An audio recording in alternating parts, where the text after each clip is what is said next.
Sold, the auctioneer's voice echoed, flat and final, in the cavernous ballroom of Blackwood Manor. The sound was a gavel strike against the Duke's own ribs. Alistair Beaumont, the Duke of Blackwood, stood by the tall window, his reflection a ghostly twin in the rain-slicked glass. He did not watch the proceedings. He did not need to. He felt each item's departure as a small, surgical excision of his past. His wife's past. The silver-backed hairbrush, the porcelain music box that played a tinkling, cheerful tune he now found grotesque. And finally, the large, leather-bound trunk that had sat in the attic for 6 years, a silent, reproachful monument to his failure. He had ordered it sold unopened, a final, cowardly act of erasure. The room was emptying, the local gentry and opportunistic merchants murmuring as they collected their grim trophies. Alistair remained, listening to the sound of the rain lashing against the panes. It was a sound he had come to associate with emptiness. For 6 years, Blackwood Manor had been a mausoleum of propriety. Perfectly run, perfectly silent, perfectly dead. The laughter that had once, however briefly, echoed in these halls was a phantom limb he still felt ache in the damp weather. His cousin, Marcus Thorne, approached, his footsteps unnervingly soft on the parquet floor. "Well, that is that," Marcus said, his tone a careful blend of sympathy and satisfaction. "A necessary cleansing, Alistair. Time to finally move on." Alistair turned from the window.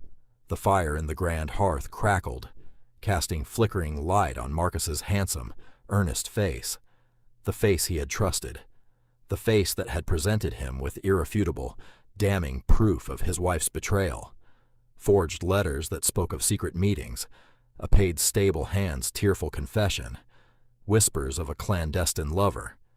It had been a neat, tidy package of ruin, and Alistair, in his wounded pride and aristocratic arrogance, had accepted it without question. He had been a judge, jury, and executioner in the space of a single, cold afternoon. He had summoned Eleanor to his study. He remembered the scent of lemon polish and old leather, the way the firelight caught the terror in her wide, blue eyes. She had been wearing a pale green dress, the color of new spring leaves. He had been glacial, a wall of ice and ducal authority. He presented the evidence. He did not shout. He did not rage. He had delivered his verdict in a low, controlled voice that was far more terrible than any fury. He told her she was a disgrace, that she had sullied his name and his house. He told her to be gone by morning. She had not wept. She had not pleaded or screamed. The color drained from her face, leaving it a stark, white mask. She simply looked at him, a long, searching look that he could not decipher then, but that had haunted his every waking moment since. It was not the look of a guilty woman.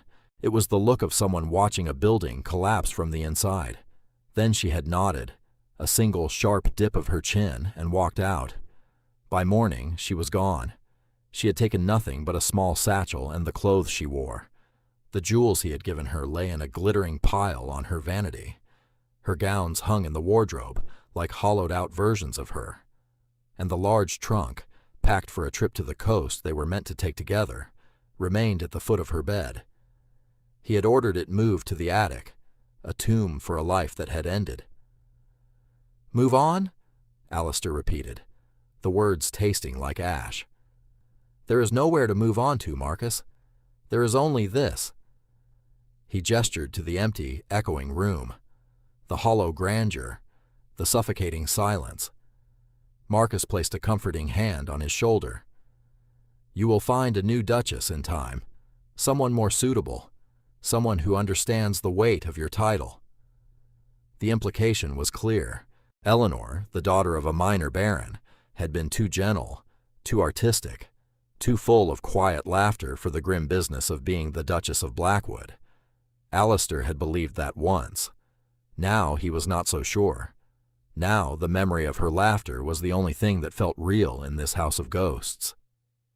He shrugged off his cousin's hand. "I am weary, Marcus. Leave me." Marcus's smile tightened for a fraction of a second, before relaxing back into its usual placid mask. "Of course, cousin. Rest." Alistair watched him go, a sliver of unease, cold and sharp, piercing the dull fog of his regret. It was a feeling he had grown accustomed to over the past few years, a sense that the story, as he knew it, had pages missing, a suspicion that the neat, tidy package of ruin had been tied with a ribbon of deceit. But he had no proof, only the gnawing emptiness and the memory of her eyes. A week passed. The rain gave way to a fragile, watery sun. Alistair spent his days in the library, surrounded by the silent companionship of books he could not bring himself to read. The auction was a fading bruise, a sordid affair he was trying to forget. He was staring into the fire, a glass of brandy untouched in his hand, when his butler, Jennings, entered. "Your Grace," Jennings said, his voice as dry as old parchment. "A gentleman is here to see you, a Mr. Davies, a solicitor." Alistair frowned. "I am not expecting a solicitor. What is his business?" "He says it pertains to an item purchased at the auction last week, Your Grace. He was most insistent." A weary sigh escaped Alistair. He had hoped the auction would be the end of it, a final closing of the book. It seemed the past was not so easily disposed of. "Very well, Jennings. Show him in." Mr. Davies was a small, neat man with spectacles and an air of professional gravity. He carried a worn leather satchel. He bowed crisply, his eyes missing nothing of the Duke's weary posture or the opulence of the room. "Your Grace," he began, his voice calm and precise. "My name is Arthur Davies. I am a solicitor from London. I am here on behalf of the client who purchased Lot 72 at your recent auction." "Lot 72, Alistair repeated, his mind blank. "A large leather travel trunk, Your Grace, formerly the property of the Duchess." The name hit him like a physical blow. He stiffened, his knuckles white on the arm of his chair. "I see. And what is your business concerning this trunk? Is there some defect? Does your client wish for a refund?" The words were laced with a sarcasm born of deep, abiding pain. "No, Your Grace, nothing of the sort," Mr. Davies said, unperturbed. He reached into his satchel and withdrew a thin, folded document. It was a single sheet of paper, aged and creased. "My client instructed me to have the trunk opened by a locksmith in his presence. We found this tucked inside a book of pressed flowers." He stepped forward and placed the document on the table beside Alistair's brandy. Alistair stared at it, his heart beginning a slow, heavy drum against his ribs. He did not want to touch it. He knew, with a certainty that chilled him to the bone, that this piece of paper would change everything. With a hand that trembled slightly, he reached out and unfolded it. It was a baptismal record, from a small parish church in a village he had never heard of, a place called Porthgarrow in Cornwall. The ink was faded but perfectly legible. Child's name, Thomas Croft. Mother's name, Ellen Croft. Date of baptism, October 12th, 1847. Alistair stared at the names. They meant nothing to him. Croft. Ellen Croft. He was about to dismiss it, to ask the solicitor what foolishness this was, when his eyes fell upon another line. Date of birth, August 28th, 1847. He felt the air leave his lungs. He did the calculation in his head, his mind a frantic, desperate abacus. August, 6 years ago. Eleanor had left Blackwood in late January of that year, 7 months later. It was possible. "This means nothing," he said, his voice a hoarse whisper. "A misplaced document. It has nothing to do with me. Or with the Duchess." "Perhaps, Your Grace," Mr. Davies said softly. "But my client felt you should be aware of it. There is one other detail." He paused, letting the silence stretch. "The record does not list a father, but the parish vicar made a small notation in the margins of his own records. He noted the child's striking eyes. He described them as the color of a winter storm. The color of a winter storm. It was what Eleanor had always called his eyes. The brandy glass slipped from Alistair's numb fingers and shattered on the marble hearth. The sound was like a gunshot in the silent room. He did not notice. He could not feel anything but the roar of blood in his ears, and the icy grip of a truth so monstrous it threatened to tear him apart. A son. He had a son. A 6-year-old boy with his eyes. A child raised in a remote village by a woman using a false name. His wife. His son. And he, in his blind, arrogant pride, had thrown them away. He had auctioned off the very proof of his heir's existence for a few paltry sovereigns. The carefully constructed dam of his denial, built over 6 long years of regret, shattered. The grief, the guilt, the rage, not at her but at himself, at Marcus, at the whole rotten edifice of his life, came pouring through. He was drowning in it. He looked up at the solicitor, his face a mask of anguish. "Where?" he choked out. "Porthgarrow. Where is it?" Mr. Davies, ever the professional, gave him a small, sympathetic nod. "It is a small fishing village on the southern coast of Cornwall, Your Grace. Quite remote. Remote. A place to disappear. A place to raise a child in secret, away from the shame and the judgment of the world. Away from him." "Thank you, Mr. Davies," Alistair said, his voice hollow. "You may go." The solicitor bowed and saw himself out, leaving the Duke alone with the wreckage of his life. Alistair sank back into his chair, the baptismal record clutched in his hand. The paper was the only solid thing in a world that had just dissolved around him. He stared into the fire, but he did not see the flames. He saw a pair of blue eyes, wide with shock and pain. He saw a 6-year-old boy he had never met. He saw the face of his cousin, Marcus, smiling his placid, sympathetic, treacherous smile. The cleansing was over. The investigation was about to begin.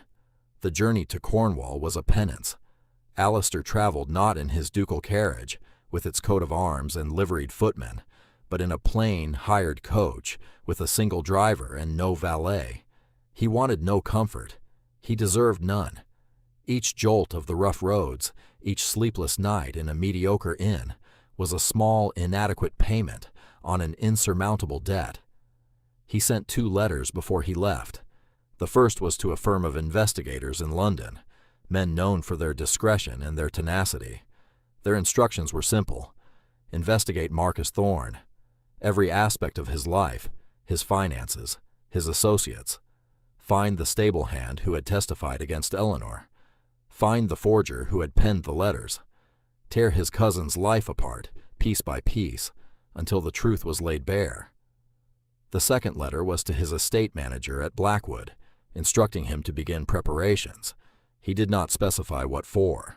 He was not yet sure what he would find in Porthgarrow, or if what he found would ever be his again. But a sliver of desperate, agonizing hope had taken root in the barren wasteland of his heart. As the coach traveled southwest, the manicured landscapes of the home counties gave way to rolling hills, and then to the wild, rugged beauty of Cornwall. The air began to taste of salt. The sky seemed wider, the clouds more dramatic. It felt like a different country, a different world entirely from the stifling confines of London society. A world where a duchess could become a seamstress, named Ellen Croft. Porthgarrow was nestled in a small cove, a tumble of whitewashed and stone cottages, clinging to the hillside around a small, bustling harbor. The scent of salt, fish, and wood smoke filled the air. Fishing boats with sails the color of rust bobbed on the turquoise water. It was achingly beautiful and utterly alien. He took a room at the only inn, the Pilchard's Rest, under the name Mr. Beaumont. The innkeeper's wife, a stout woman with shrewd, kind eyes, looked him over, noting his fine but travel-worn clothes and the exhaustion etched onto his face. "Just business, Mr. Beaumont?" she asked, her voice carrying the soft lilt of the local accent. "Something like that," Alistair replied, his voice rough from disuse. "I'm looking for someone. A woman named Ellen Croft." The woman's expression became guarded. "Is she in some kind of trouble?" "No," Alistair said quickly, too quickly. "No, the opposite. I believe I have good news for her. It is a family matter." The woman, Mrs. Gable, considered him for a long moment. "Ellen keeps to herself. A good woman. Works hard. Her boy Thomas is the light of her life." She wiped her hands on her apron. "Her cottage is the last one on the cliff path, the one with the blue door and the pots of geraniums. Her cottage. Blue door. Geraniums." The simple domestic details stabbed at him. He thanked her and left the inn, his legs feeling unsteady. The cliff path was narrow and winding, with the sea crashing on the rocks below. The wind whipped at his coat, fresh and clean. He could see the cottage now, small and sturdy against the vastness of the sea and sky. A curl of smoke rose from its chimney. He saw her before she saw him. She was in the small garden, hanging laundry on a line. The wind pressed her simple dark dress against her body, outlining a figure that was thinner, perhaps, but no less graceful. Her hair, that glorious auburn hair he had loved to see spread across a pillow, was tied back in a practical knot. Her hands, which he remembered as soft and skilled at watercolor painting and the pianoforte, were now chapped and red from work. She was not the Duchess of Blackwood. She was a stranger, and yet she was Eleanor. Then a small boy with a riot of dark curls came running out of the cottage, chasing a seagull. He was laughing, a bright, carefree sound that carried on the wind.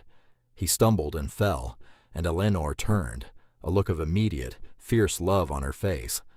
She rushed to him, scooping him up, brushing the dirt from his knees, murmuring words of comfort.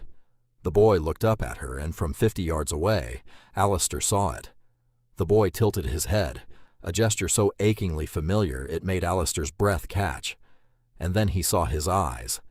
They were the color of a winter storm. Alistair felt his knees weaken. He leaned against a rocky outcrop, the world tilting on its axis. This was real. The boy was real. His son. He had a son. A living, breathing child who had spent 6 years without a father, because his father had been a blind, prideful fool. He watched for what felt like an eternity as Eleanor took the boy back inside. The blue door closed, shutting him out. He knew he could not simply walk up and knock. He could not storm back into her life with his title and his apologies and expect to be welcomed. He had forfeited that right 6 years ago in a cold, quiet study. He had to find a way. He had to earn a single conversation. He returned to the inn, his mind a maelstrom of emotions. That night, he did not sleep. He sat by the window of his small room, watching the moonlight on the water and thinking of the woman in the cottage on the cliff. He thought of her strength, her resilience. She had not simply survived. She had built a life, a real life, full of love and hard work, while he had been rattling around a gilded cage, suffocating in regret. The next day, he began his penance. He did not approach her. He watched from a distance. He learned her routine. She delivered mended clothes to the fishermen's wives in the morning. She worked in her garden in the afternoon. She walked with Thomas along the beach as the sun began to set. He saw the way the other villagers treated her, with respect, with a quiet sort of protectiveness. She was one of them. He was the outsider. He saw the leak in her cottage roof, the way the fence around her garden sagged. He saw that her firewood pile was dwindling. These were problems he could have solved with a flick of his wrist and a handful of coins, but he knew that was not the answer. Charity from a duke would be an insult. Help from a stranger might be accepted. He paid one of the local fishermen, a grizzled man named Silas, a handsome sum to deliver a large load of seasoned firewood to Ellen Croft's cottage, with the story that it was a surplus from a wealthy visitor who had left it behind at the inn. He watched from the cliff path as Silas made the delivery. He saw the look of surprise and gratitude on Eleanor's face. It was a small, inadequate thing, but it was a start. A few days later, under the cover of a moonless night, he took a hammer and nails from the inn's stable and walked to her cottage. The sound of the sea covered his quiet footsteps. He worked for an hour, his hands clumsy and unaccustomed to the labor, reinforcing the sagging fence. It was not perfect work, but it was solid. When he was done, his palms were raw and his back ached. It was the most satisfying pain he had felt in years. He was beginning to understand. Atonement was not a grand gesture. It was not a declaration in a ballroom or a shower of jewels. It was the rhythmic, anonymous work of mending a fence in the dark. He waited another week, giving her time to grow accustomed to these small, unexplained kindnesses. He needed to speak to her, but he needed to choose his moment carefully. He found his opportunity one afternoon when he saw Thomas playing alone near the rock pools at the edge of the beach. Eleanor was a short distance away, gathering driftwood. Alistair took a deep breath, the salt air doing little to calm the frantic beating of his heart, and walked down to the beach. He approached the boy slowly, not wanting to frighten him. "You have to be careful," Alistair said, his voice gentle. "The tide comes in quickly here." Thomas looked up at him, his head tilted in that familiar way. His gray eyes were wide and curious, utterly without fear. "Mama says the sea is a lady. Sometimes she's angry and sometimes she's sleepy." Alistair's throat tightened. "Your mother is very wise." "Who are you?" the boy asked, his question blunt and direct. "My name is Alistair." He knelt in the sand, bringing himself down to the boy's level. It felt momentous, like kneeling before a king. "And what is your name?" "Thomas." "It's a very fine name, Thomas." He could not stop looking at the boy's face. It was Eleanor's in its shape, the curve of her mouth, but the eyes, the brows, the stubborn set of his chin, they were his own. They were a living, breathing accusation. "Thomas!" Eleanor's voice, sharp with alarm, cut through the air. Alistair looked up. She was standing 20 feet away, her basket of driftwood dropped in the sand. Her face was pale, her eyes wide with a mixture of shock and terror. She recognized him. Of course she did. He may have looked older, more weary, but he was still the man who had destroyed her world. "Stay away from my son," she said, her voice low and trembling with a cold fury. Alistair stood up slowly, raising his hands in a gesture of peace. "Eleanor." The name, spoken aloud after 6 years of silence, hung in the air between them. "Do not call me that," she snapped. "My name is Ellen Croft, and you are trespassing, Your Grace." The formal title was a slap in the face. It was a wall, built of years of pain and betrayal. Thomas ran to his mother, hiding behind her skirts, peering out at the tall, grim-faced stranger. Eleanor put a protective arm around him, her body a shield. "I had to find you," Alistair said, his voice raw. "I know. About him." He glanced down at the boy. "About our son." Her face hardened into a mask of stone. "He is my son. He has nothing to do with you. You made that perfectly clear 6 years ago." "I was wrong," he said, the words feeling utterly inadequate. "I was a fool. I was deceived, Eleanor, by Marcus." A bitter, humorless laugh escaped her. "Marcus? You will blame your cousin now? You believed him readily enough then. You did not even do me the courtesy of asking for my side. You simply pronounced your sentence and cast me out. You, who promised to love and protect me." Every word was a perfectly aimed arrow, and every one of them found its mark. He deserved it. He deserved all of it. All of, "I know," he said, his voice breaking. "I know, and I will spend the rest of my life trying to atone for it. But you must believe me. I have hired men in London. They are uncovering his entire scheme. The letters were forgeries. The stable hand was paid to lie. It was all a lie, Eleanor, to get you out of the way so he could continue to have influence over me." She looked at him, her eyes searching his face, and for a fleeting moment, he saw a flicker of something other than hatred. Doubt. But it was extinguished as quickly as it appeared. "And what do you want from me?" she asked, her voice flat and devoid of emotion. "Do you expect me to pack my bags and return to Blackwood to play the part of the wronged, returning Duchess? To have my son legitimized and presented as your heir? Is that it? Is this about your pride and your lineage?" "No," he said, shaking his head vehemently. "No. This is about you. This is about him. This is about the life I stole from both of you." He took a hesitant step forward. "Let me help you. Let me provide for you. For him." "We do not need your help," she said, her voice like ice. "We have done perfectly well on our own. We have a home. We have friends. We have a life here. A life that does not include you." She pulled Thomas closer. "You are 6 years too late, Your Grace. There is nothing for you here. The Duchess of Blackwood died on the road out of your estate. I am Ellen Croft. And this is my son. Now I will ask you to leave us alone." She turned without another word and walked away, her back straight and proud, her small son clinging to her hand. Alistair watched them go until they disappeared up the cliff path, and the blue door of the cottage closed once more.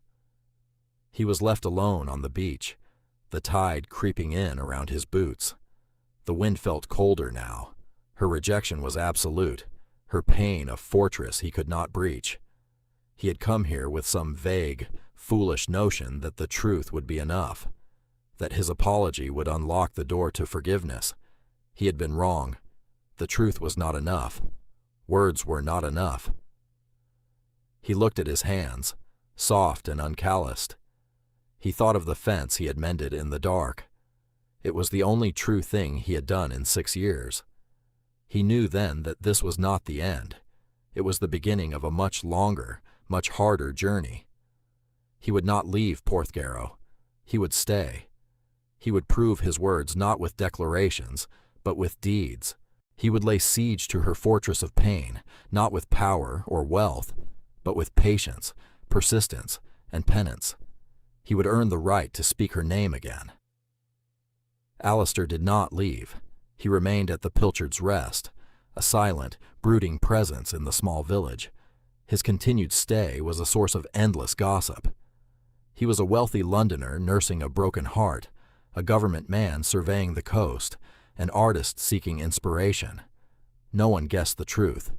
He kept to himself, his interactions polite but brief. He was a ghost at the edge of their vibrant community. His days fell into a new, strange rhythm. He spent hours walking the cliffs, watching her cottage from a safe distance. He saw her work, her tireless devotion to her son, the simple, quiet dignity of her existence.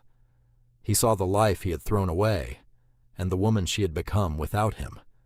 She was stronger, more resilient than the girl he had married. The world had tried to break her, and he had helped it. Instead, she had reforged herself in the fire. He continued his campaign of anonymous assistance. He learned from Mrs. Gable that the roof of the widow MacLeod's cottage was in a terrible state. He anonymously paid the town's only carpenter to replace it completely. When a fishing boat was lost in a storm, leaving a young family destitute, a large sum of money appeared in the parish poor box, delivered by a penitent sinner, according to the vicar. He never took credit. He never sought acknowledgement. The acts themselves were his only solace. Eleanor knew. She must have known. She continued to ignore him, her face a mask of polite indifference whenever their paths crossed in the village. But he saw the flicker of confusion in her eyes. This was not the behavior of the arrogant, cold-hearted duke who had cast her out. That man would have demanded, threatened, or tried to buy his way back into her life. This quiet, persistent stranger was someone else entirely. One evening, a packet arrived for him from London. It was from his investigators. He tore it open with trembling hands. Inside were sworn affidavits, one from a renowned handwriting expert, confirming the letters detailing Eleanor's supposed affair were clumsy forgeries. The other was a confession. They had found the stable hand, living in squalor in a London slum. He confessed that Marcus Thorne had paid him a significant sum to lie, threatening his family if he ever recanted. Here was the proof, the black and white exoneration. His first instinct was to run to her cottage, to thrust the papers into her hand and demand she see the truth. But he stopped himself. What would it achieve? It would prove he was a fool, not that he was a changed man. It would prove his cousin's villainy, not his own worth. She knew she was innocent. It was he who had needed the proof. He had to go further. He had to dismantle the source of the poison. He sent new instructions to his men. They were to use the confession to ruin Marcus Thorne, not through the courts, which would create a scandal that would inevitably hurt Eleanor, but through quieter, more vicious means. They were to leak the story to the right people, the gossip columnists, the clubmen, the matriarchs who governed society. They were to use his financial records, which showed a man living far beyond his means, to call in his debts. They would not destroy him with a guillotine, but with 1,000 paper cuts. Weeks turned into a month, then 2. The Cornish autumn began to set in, painting the cliffs in hues of gold and brown. Alistair grew accustomed to the ache in his muscles from his long walks, the sting of salt spray on his face. The city felt like a distant dream. He started speaking to his son. He would find Thomas playing on the beach or near the harbor, and would approach him quietly. He never mentioned their connection. He was just Alistair, the quiet man from the inn. He taught him how to skip stones, showing him how to hold the flat slate just so and flick his wrist. He helped him mend a sail on his toy boat. He told him stories of mythical beasts and faraway lands. Thomas, with the open, trusting heart of a child, accepted him. He would run up to him when he saw him, his gray eyes bright with excitement. "Alistair, the tide is out. Will you help me look for crabs?" Eleanor watched these interactions from a distance. Alistair could feel her eyes on him. He never overstayed his welcome. He never tried to get closer to the cottage. He always respected the invisible line she had drawn. But he could see the conflict in her. Her maternal instinct screamed at her to keep her son away from this man, this ghost from her past. But she could also see that he was gentle, that he was kind, that her son adored him. She was a fortress, but her son was opening a gate from the inside. The confrontation she had been dreading, and he had been praying for, came on a blustery afternoon. He was helping Thomas build a sandcastle, a grand affair with turrets of wet sand and moats filled with seawater. Eleanor approached, her shawl pulled tight against the wind. "Thomas," she said, her voice even, "it is time to go inside. It is getting cold." "But Mama, we are not finished," Thomas protested. "Alistair is helping me build a castle for the Sea King." "You can finish it tomorrow," she said, her eyes fixed on Alistair. "Say goodbye to Mr. Beaumont." Thomas's face fell, but he obeyed. "Goodbye, Alistair." He gave Alistair a small, shy wave and took his mother's hand. Alistair stood up, brushing the sand from his trousers. He and Eleanor were left alone on the wide, empty beach. The wind howled around them, whipping strands of her auburn hair across her face. "What do you want?" she asked, the question raw and stripped of its earlier fury. It was just a weary, painful question. "I want to know my son," he said simply. "I want him to know his father, and I want your forgiveness, though I know I have not earned it." "The firewood," she said, her voice barely a whisper. "The fence, the Widow MacLeod's roof, the money in the poor box. That was all you." It was not a question. He nodded. "They were small things." "They were not small to the people you helped," she corrected him. She looked out at the churning, gray sea. "Why? Why are you doing this? The man I knew would have tried to buy me. He would have used his power. He would not be mending fences in the dark. That man was a fool, Alistair said, his voice thick with emotion. He was a hollow man, propped up by a title and a fortune he did not earn and did not deserve. That man died 6 years ago. Or perhaps he never truly lived at all. All I know is that losing you, and losing him, he nodded towards the cliff path, was the only real thing that ever happened to me. It is the wound that has shaped me. He reached into his coat pocket and pulled out a folded copy of a London newspaper, delivered that morning. It was a week old. He held it out to her. This is for you. It is not an excuse. It is not a justification. It is merely the end of a chapter. She hesitated, then took it from him. Her eyes scanned the social column he had indicated. Her breath hitched.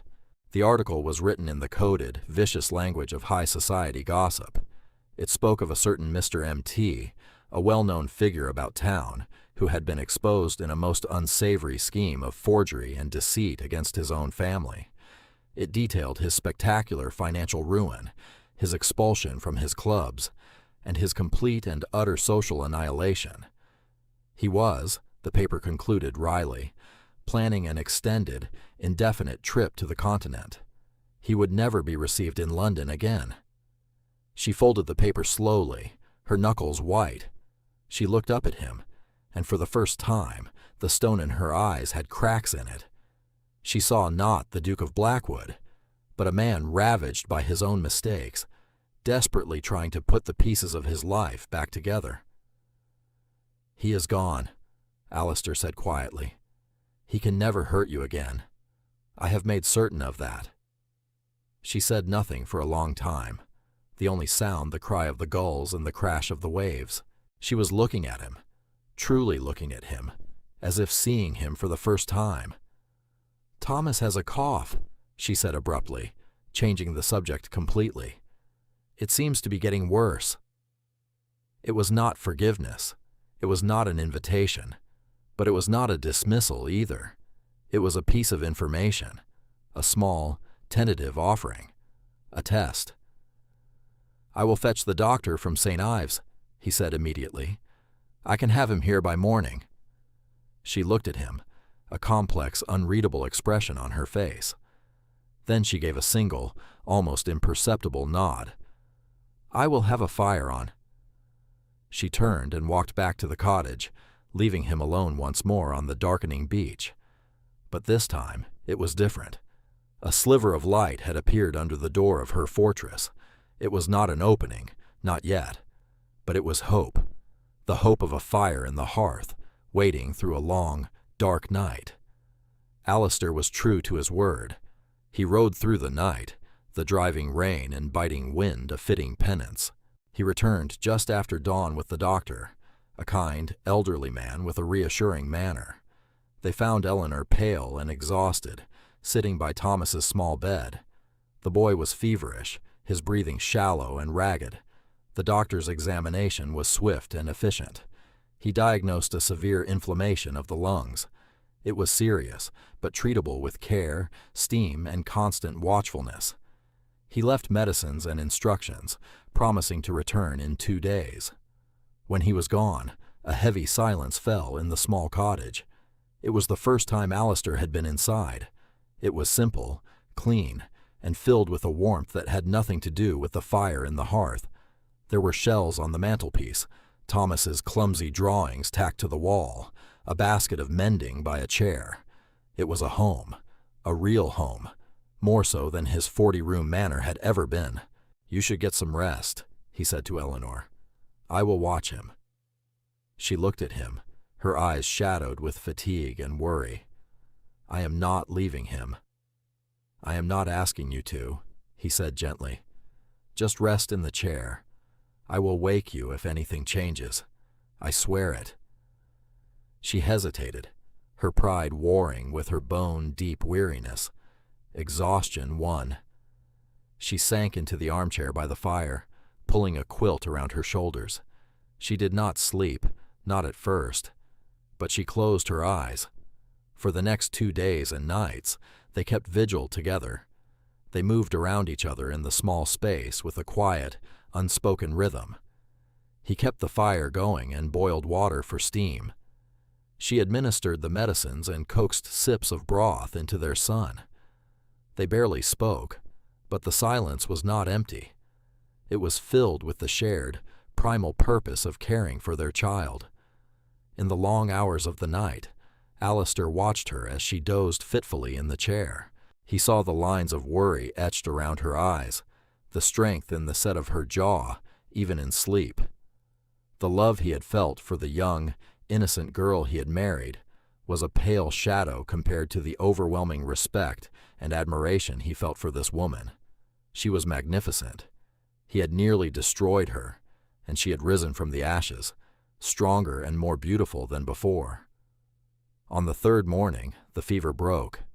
Thomas woke up, his gray eyes clear and alert, and asked for a drink of water in a weak but steady voice. The relief was so profound it was dizzying. Eleanor knelt by the bed, stroking her son's hair, her face wet with silent tears. Alistair stood by the window, his back to them, his own emotions a tight, painful knot in his chest. He felt like an intruder on this sacred, private moment. He had no right to be here, no right to share in this joy. He turned to leave. "I should go," he said, his voice husky. "The doctor will be here soon. You will be well." "Alistair." Her voice stopped him at the door. He turned. She was standing now, her face streaked with tears but her expression clear. "Stay," she said. It was just one word, but it held the weight of worlds. "Stay, for breakfast." It was the beginning. They did not return to Blackwood immediately. They stayed in Porthgarrow through the winter, allowing Thomas to regain his strength, allowing themselves to heal. It was a slow, tentative courtship, a rebuilding of something that had been utterly demolished. They walked on the beach, sometimes with Thomas running ahead, sometimes alone. They talked, not of the past, not at first. They talked of the sea, of books, of the future of the village. They learned each other again, not as a duke and his duchess, but as a man and a woman. He learned of the hardships she had faced, the fear, the poverty, the loneliness. He learned how she had earned the respect of the villagers through her hard work and her quiet kindness. She learned of the hollow, empty years he had spent at Blackwood, haunted by her ghost. She saw that his remorse was not a fleeting emotion, but a deep, permanent change in the very fabric of his being. One afternoon, as they sat on the cliffs watching the winter sun set over the sea, she turned to him. "I forgive you, Alistair," she said, her voice clear and steady. It was not a grand, dramatic declaration. It was a quiet statement of fact. "I forgive you for your blindness, for your pride. I cannot forget the pain. It is a part of me now, but I will not let it be a poison any longer." He took her hand, his fingers lacing through hers. Her skin was no longer soft, but it felt more precious to him than silk. "I do not deserve your forgiveness." "No," she agreed, a small, wry smile touching her lips.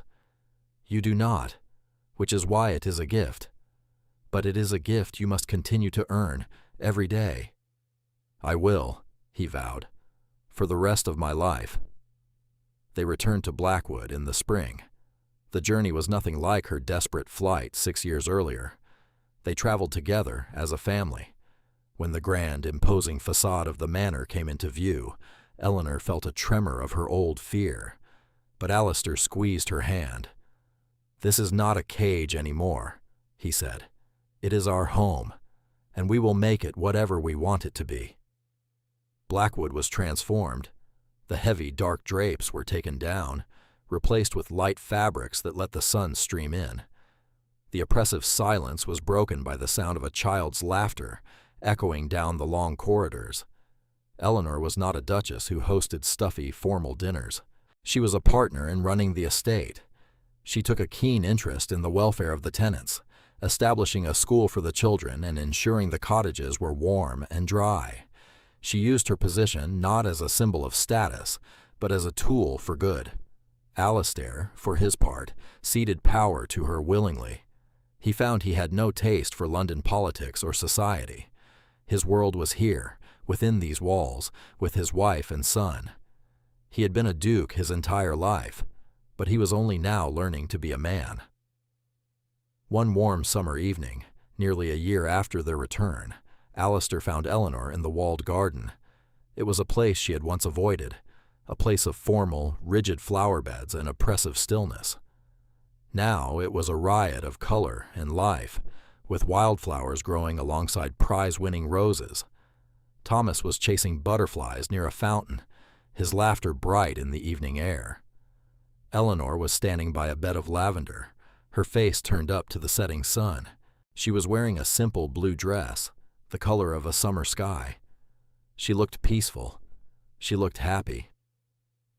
Alistair came to stand beside her, slipping his arm around her waist. She leaned her head against his shoulder. They stood in comfortable silence, watching their son. "I found the trunk," she said quietly. "In the attic.